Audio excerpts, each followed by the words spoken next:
And Heather, police say these two men didn't give up easily? Yes, officers were met almost immediately by one of the men who tried to force the door shut, and then one took off running to the sink where an attempt to get rid of the drugs backfired. It would be impossible for anyone who was in that room to not be aware of what was going on. Evidence of a drug operation stopped in its tracks.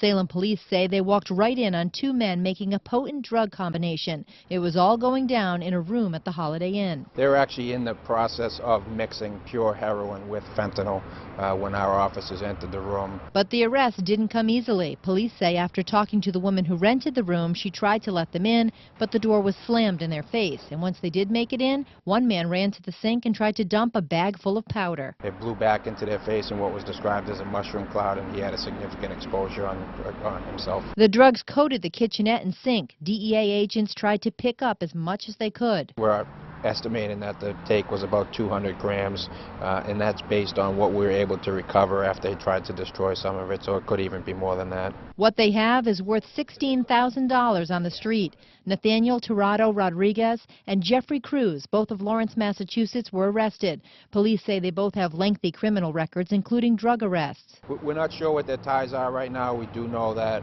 they were making some pickups in Lawrence, and they were bringing the drugs back to Salem to mix it and package it for sale on the streets. Police say in the grand scheme of things, this is a small arrest, but with the heroin epidemic as big as it is, this is definitely a win.